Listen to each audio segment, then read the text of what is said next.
Yeah, I guess the other half of the class is fortunate that we're recording this because they're not here, but whatever. They're lost. All right, what I wanted to cover with you guys this morning before we do the Jeep is I wanted to cover a variable in identification with switch inputs. I picked this, just so happens to be another Jeep. This is actually a 2003 Jeep transmission diagram. It could actually be, is this a 4.7? Yeah, The one that's in here right now? What year is this Jeep that's sitting here? 99. 99. Okay, this is a 2003, so I don't know It's if the same. They didn't change. same tranny setup. So this actually would be the transmission design on this Jeep. But anyway, I just want to focus on the switches that are inside the transmission, and I want to hear feedback from you guys, and you tell me what you think they are. I'll just pick one circuit. And the reason that I'm doing this is I actually had one. It was Mr. Hall, our transmission teacher, had a Jeep this year that had one. I forget if it was a solenoid or switch code. It was a pressure switch code. I think it was this one. I'll just draw it. Yeah, 2C pressure switch or whatever. We had a code for that. So I've given you some information with switch inputs, and I said we can identify switch inputs by following a diagram. And which wire do we follow? Do you remember? A little review here. The one not to the computer. The one that doesn't go to the computer. So the one that I just drew isn't really helping me determine circuit design, right? Because I don't know what's inside of here. So we follow the other wire, and it becomes a little bit more difficult when there are multiple circuits sharing the same path, but where's the other wire go? Where's the other side of the switch go? This 2C ground. Pressure switch, very good, it's ground. So this whole circuit, this is all grounded. All of these switches are going to be connected to a constant ground. And we can do the rest of them too. You can see these guys are grounded as well. All right.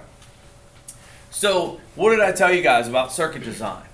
If it goes to a ground externally, what design is it?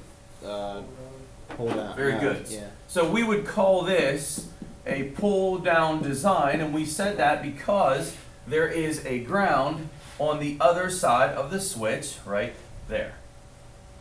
Questions so far? Yes. What about the reverse flip on the other side? You want, where are we at? It's second on the far right. You over here? Second one in, yeah. Oh, the reverse? Yeah. We can do that one next. Alright. Let's stay focused over here first, and we'll jump over and do those. It would be the same thing, by the way. Just looking at this at face value, and I don't know where this reverse circuit goes, but it would be. Oh no, yeah, that's different. You're right. I see where you're at now. This wire does not share that ground. It goes somewhere else. So until I know where that's going or where these are going, I can't answer that. So good observation. We'll put that one aside for right now. We can do that if time permits. Okay, so we're saying this is a pull down design. It's not. So now you see why I wanted to share this with you. It is a variable and it counters what I just taught you. This is a pull up design. It's actually a modified pull up design. Let's take a look at the other common wire that we're seeing here, and that's this red circuit. So I'll change the color of this one. Or actually just get rid of that for right now. Or no, I'll make it green. And the red circuit, it comes down this way. And when we map things out, again, we don't draw through components. Remember me saying that. A component, solenoids, coils, resistors, powers, grounds. I want to keep what I know is one constant, one color, and I don't want to change it. In other words, I don't want to draw through because that will interfere with me interpreting this diagram. So I know right now that all of this is attached to that red wire. Where does that red wire go would be important in figuring out what that is. So if we look, we will see, I don't know if that's going to mess me up. It might. My ink, if I slide this, well, I'm just going to do it because if I don't, No, I kept it. yeah, but I want to move the picture. Here's the red wire, comes up to here, To the fuse.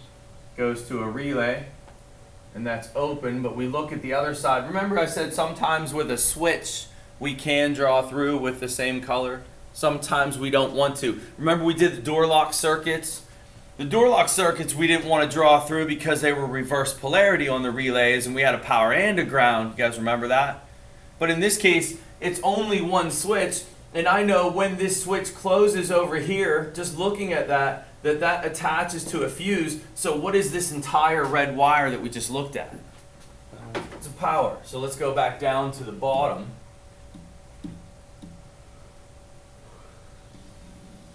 And we now know that that red wire is a power. You guys follow me so far? So we have an issue then. If we're dissecting this it was the 2C pressure switch, right? This light blue wire that I colored green. There is a power right here. There's 12 volts that goes across a resistor. That's kind of unusual. There's a 12 volt feed here. So this is a switch input circuit. What is inside the computer? I'll tell you. I'll draw it down here just so I have room. Inside of the computer is a voltage sensing circuit. We kind of figured that. If this was a pull down design, like we said, it wouldn't work. Or let me say this, if this was a pull down design, why would you put 12 volts right there? It doesn't need to be there. It's actually pull up, so watch, it goes like this. 12 volts runs through this circuit, through the resistor. It has nowhere to go this way. It backs up, comes up this way, into my sensing circuit, and what does the computer read? 12 volts. Can you see it's a pull up design right now? From the computer side, this is a pull up design. When the switch closes, what's it closing to? It's closing to ground. So can you see we're now grounding that resistor? And then we'll have this Kirchhoff law take effect where 12 volts is here and 0 volts is here, and it will pull down the entire circuit, right? We're grounding this. I'll use my pen again. This is grounded. Do this quick. This is all grounded too, and internal to the computer we read 0. So maybe from that standpoint it is pulling the circuit down. But from the computer side it's pull up. Why is that important? Guys, listen.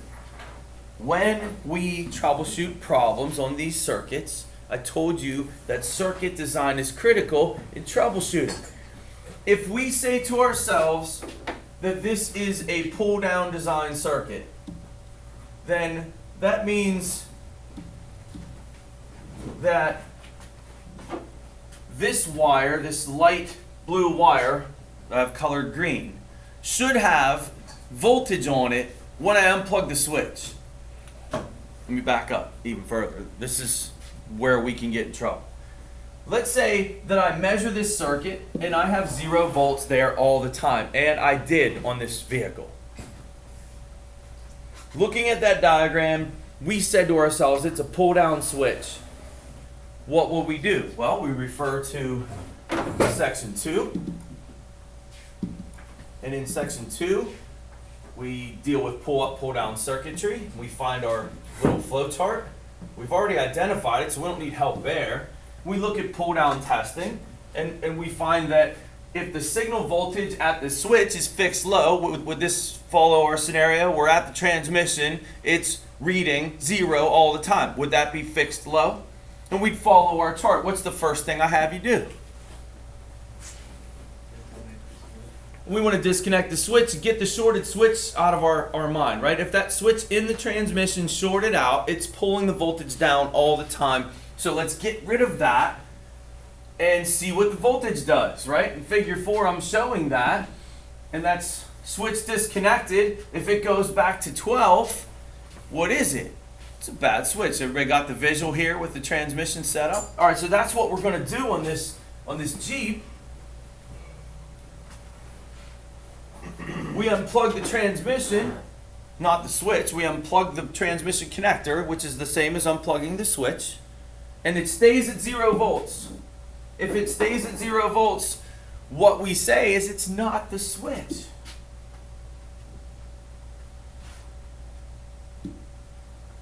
Look, signal voltage stays low with the switch disconnected. We're talking about open wire, short to ground, or a PCM problem. Notice that it's not what? It's not Switch. the switch. You guys understand why I'm covering this with you this morning now? There is a variable here. Can you see if we misidentify circuit design that we're going to misdiagnose the problem on the circuit?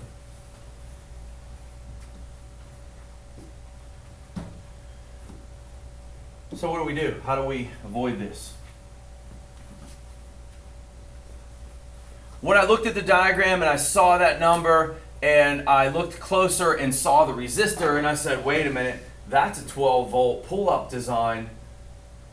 What I did from this point to prove that it was in the transmission, that the transmission pan had to come down, is I wanted to make sure that this signal wire was not shorted to ground. Because if the signal wire was shorted to ground, wouldn't that pull this 12 volt on the resistor down to 0 on this side the whole time? And it would do the same thing as a bad switch. I don't want to tell Mr. Hall to pull the transmission pan down if I'm not absolutely confident that my signal wire is not shorted to ground. Okay? So what I did, took this tool that's really expensive. It's called a test light. And I went to battery positive because I know it's a pull-up design. I looked at the scan data on my 2C pressure switch. I'm looking at scan data, looking at my pressure switch, and it would say open or close, on or off, high or low. Let's say in this case it says low. I touch my test light on here. Test light should not light, by the way. Touch my test light on here and it goes to high. Test light doesn't light. My signal changed on the scan tool from low to high. How is my wire between the transmission and the computer? Good, we're done. Where do we have to go? The transmission. Internal. How long did it take me? A minute. A minute. Took me longer to look at the diagram and say, wait a minute, that's not a pull down design. This is a pull up design. Do you guys understand the perspective here? So how do we avoid this situation? Here's the note with this, and maybe we should add it to the book. Let me show it to you here, and then we'll do that. If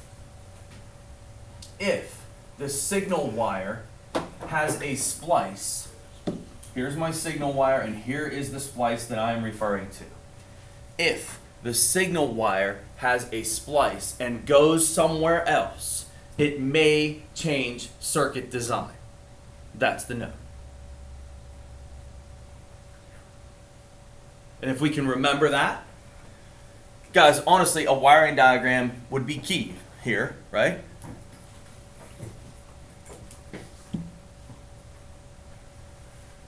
If there's a splice and it goes somewhere else, it may change the circuit design. So that would be the note that we would want to put in where? In section 2. It would be under identification, right? ID with the wiring diagram. Look at the switch, follow the wire, it doesn't go to the computer. If it goes to a ground, it's a pull down. If it goes to a power, it's a pull up. There is a note here, right? It would be in this part. And that would be having some writing issues. This part here. If the signal wire goes to a splice, meaning like here's a, right, your switch is say here, and there is a signal wire being here, and then a splice, an unknown location, this being your Let me redraw that, hang on. It looks like crap. I'll just use it as a pull down. This being your signal wire. Where's the signal wire go? To the computer. And then there's a splice here that goes to some other unknown location. Right? Unknown right now because we don't have the rest of the diagram. This is my make-believe diagram. If there's a splice, if the signal wire goes to a splice, this may change circuit design.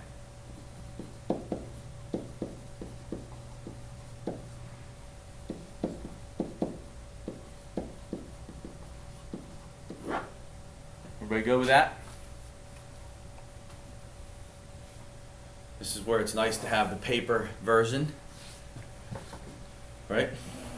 Take notes. Take this thing with you. The plan when I wrote this book, guys, is this was to be your field manual for a couple years in the field. And I absolutely relied on my notebook from Mr. Svitko, his class. He was my engine performance teacher, basic electrical. I had him for emissions, air conditioning, basic electrical, and engine performance. So it was cool. He was my favorite teacher. But I had 500 pages of notes from his class because he would just write and write and write, and I wrote everything down he had, and it became my source for 3 years. And I say 3 years because it took me 3 years to really absorb everything that he taught me, which is where we're at right now. I know some of you are feeling, we talked about this morning, you're feeling maybe at times a little overwhelmed. Maybe at times it seems like I'm overkilling it or branching off too much and then coming back. And again, I want to give you everything I can now, and later you'll thank me for it. You take this book with you, and that was how it was written. It wasn't written to be something that you read. I've had people say, hey, I got your book and I read it. It's great. You read it? That's what I always say to myself. What do you mean you read it? That's cool you read it, but it's a field manual. Make sense? When the book becomes useful is in your hands when you're in the shop. And you'll run into this and you'll have that note there and be like, oh, got it. Questions? I had another one that I've used, and I have a video on it. I'll just mention the video, and I was trying to pull it up yesterday. It was the Subaru door lock circuit that I showed you guys clips of. How to test those. So the name of the video, I'll just write it down here. The name of the video that I want you guys to watch would be how to test. This is on my free channel. How to test computer controlled door locks. And I believe it was on a 2005 Subaru. And I used some still images. We saw some pieces of it where I was doing the bypass test. We were out in the parking lot. You couldn't tell by that. But in that video, when we came back into the classroom, at the end of the video, you can watch it. I go through this. There was a remote transmitter module. So there's a transmitter module. And my door lock switch was, this is just a crude picture of it, was like this, and a splice, and then I had some other type of module, and this module was the one that did all the work. This is the one that controlled the lock motors. You guys follow? What are we talking about? A signal circuit with a splice, right? Here it is again. I have a signal wire that I know that this is my main module. How do I know that? Because this is the module that controls the door lock motors. This is the one that's doing the work. This is the one that needs that signal. And what we figured out, it was really pretty simple. What would what do I call that? Transmod.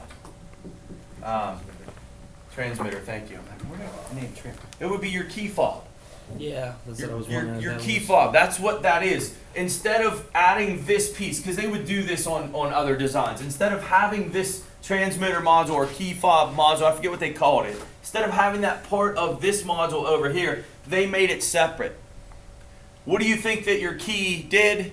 When you hit the button, you were basically taking a transistor and electronically doing the same thing as the switch over here. Does that make sense? We really had two switches in the circuit, and what we determined is this was a pull down design. Either this switch or this switch would ground the circuit, and that means internal to this module would be a source and our sensing circuit, and then we could follow our pull down circuit testing where we disconnected the switch and read voltage and troubleshoot the circuit. But there was another one worth watching where we have variables for door locks, or for not just for door locks, for switch inputs. Okay? Jeep, we want to do this Jeep.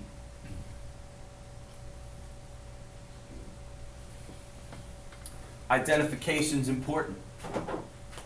When we have a cam and crank sensor, these are now, guys, this is our electronic switches, okay? What did I say about electronic switches? Can we identify electronic switches on a wiring diagram?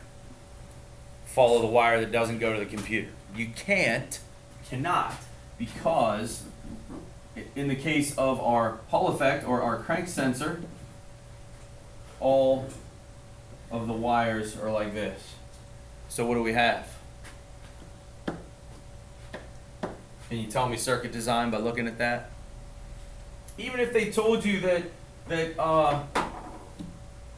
this is the 5-volt ref, and they do on the Chrysler diagrams, this is your CKP signal, and this is your sensor ground.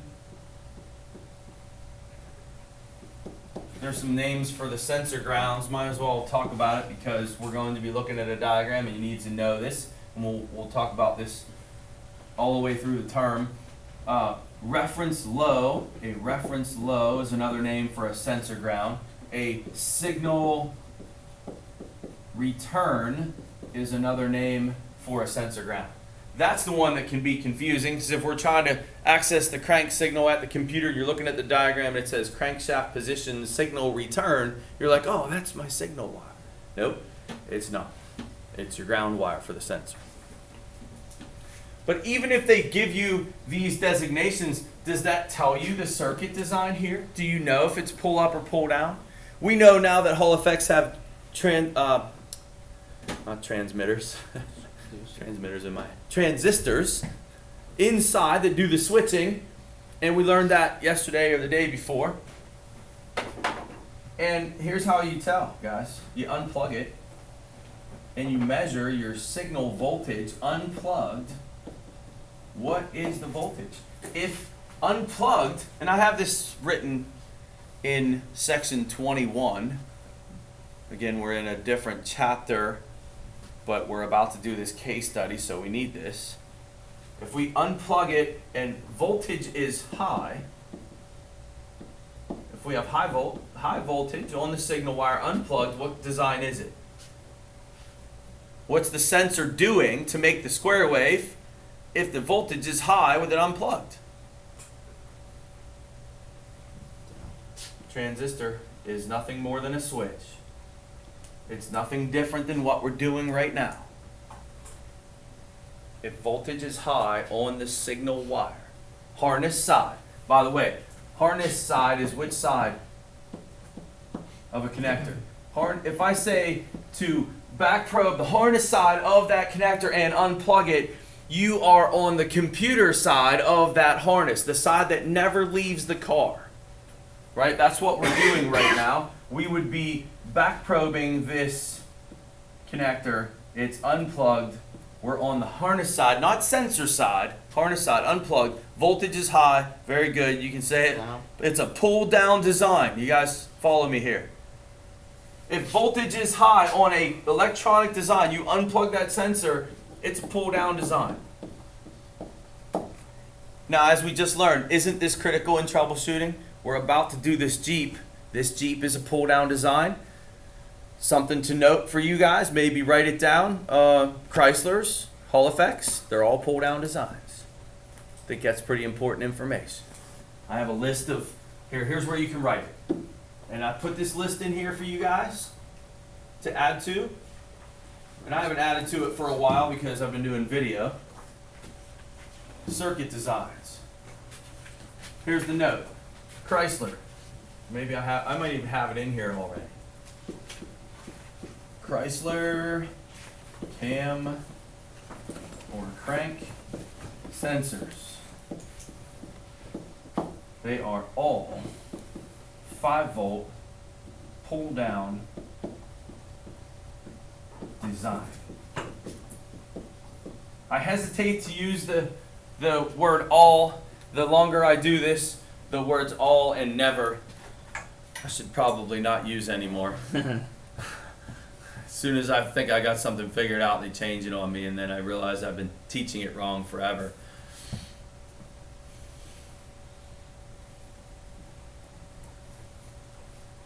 That's pretty cool. That's a good tip. Chrysler Hall effects, pull down designs. You guys still writing? Need that back? We good? Write faster, Jorge.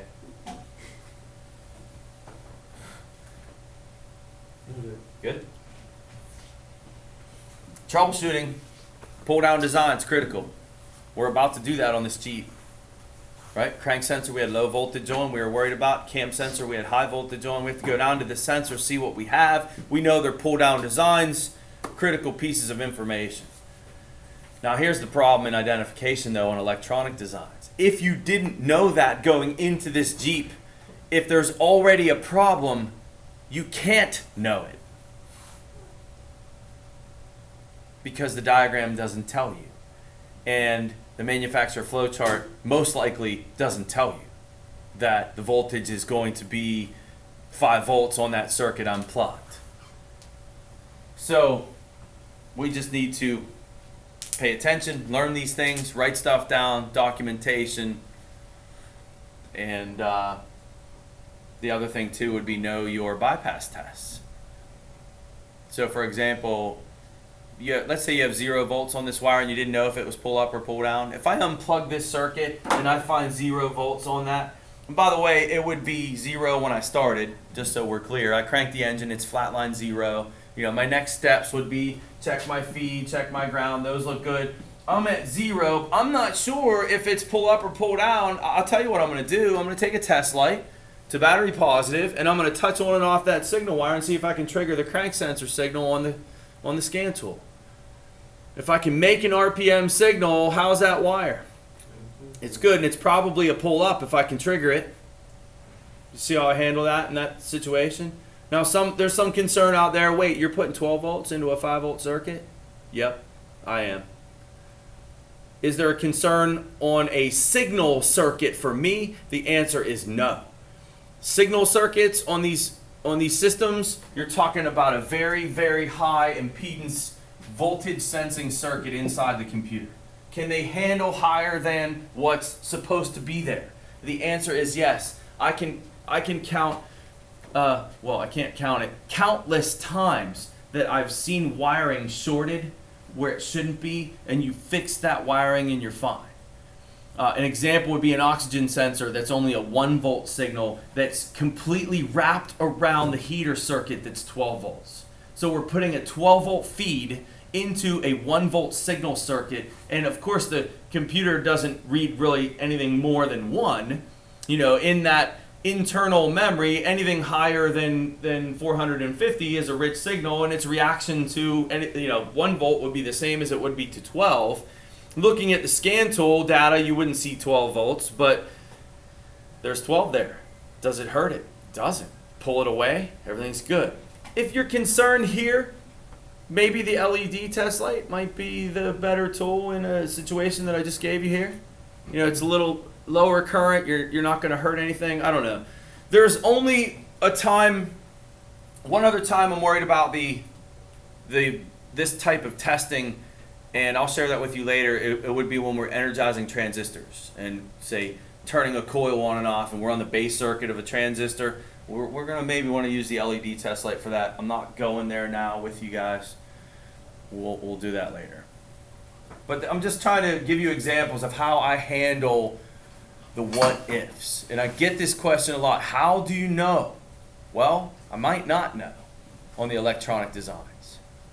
It can be even more difficult when it comes to computer communication. If this is my ignition control module and this is my PCM, and these two guys are talking to each other, you know, it can become difficult figuring out what's what because you have to unplug something.